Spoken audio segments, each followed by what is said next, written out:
Welcome to Gross History, where we dive into the nastiest, goriest, and most stomach-churning events from the past. Today we're tackling a particularly brutal subject: scalping. It's a practice often associated with Native American tribes. But as we'll see, it wasn't as simple as Hollywood makes it seem. In this episode, we're counting down the top 5 gross facts about the custom of scalping enemies in American Indian warfare. Viewer discretion is advised. But before we get started, go ahead and smash that like button and subscribe so you don't miss any gross episodes in the future.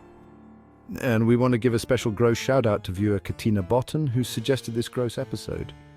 Got something historically gross you want to see? Leave a comment below. Fact number 1. Scalping wasn't only a Native American practice. You might think scalping is exclusive to Native American tribes, but the truth is far more complicated. The act of removing an enemy's scalp predates Native American involvement by centuries. Historical records show that ancient Scythians in Europe scalped their enemies as far back as the 7th century BCE, and some Viking groups were known to practice it too. Now, Native American tribes did embrace scalping, but they weren't alone in this grisly practice. European colonists arriving in the Americas brought their own brutal traditions and encouraged scalping.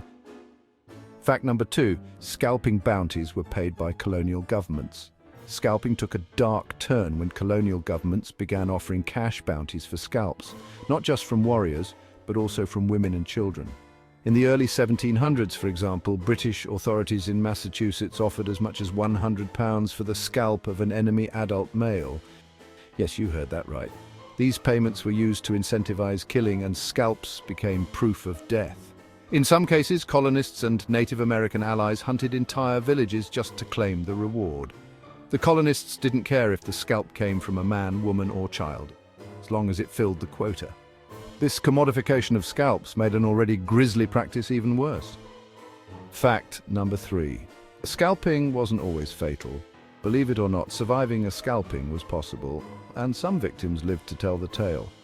While it seems impossible that someone could survive having a chunk of their head skinned, there are documented cases where victims lived for months or even years after being scalped. In 1864, 13-year-old Robert McGee was traveling west on the Santa Fe Trail when his wagon train was ambushed by a band of Brule Sioux Indians, led by Chief Little Turtle. After the rest of the group was tortured and killed, McGee was shot in the back, pinned down with arrows, and brutally scalped by the chief, who removed 64 square inches of skin from his head. Despite being stabbed multiple times and left for dead, McGee miraculously survived. Rescued by soldiers, he was taken to Fort Larned, where he recovered and later recounted his horrific ordeal in an 1890 interview, which is when this picture was taken. For those who lived, the permanent disfigurement and pain would be a haunting reminder of their attack.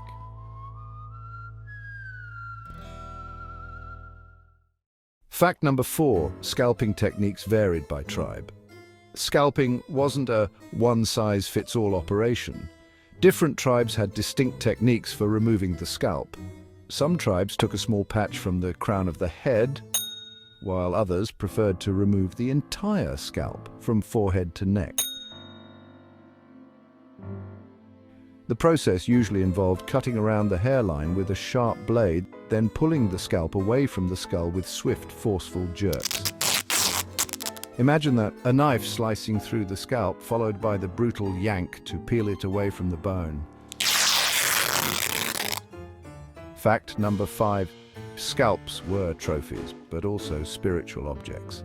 For many Native American tribes, scalps weren't just trophies of war. They held significant spiritual meaning. Some tribes believed that taking an enemy's scalp allowed them to absorb the person's spirit and power, weakening the fallen warrior in the afterlife.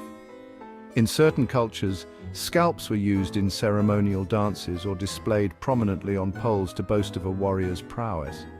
These rituals often included painting and decorating the scalp to honor the warrior who claimed it.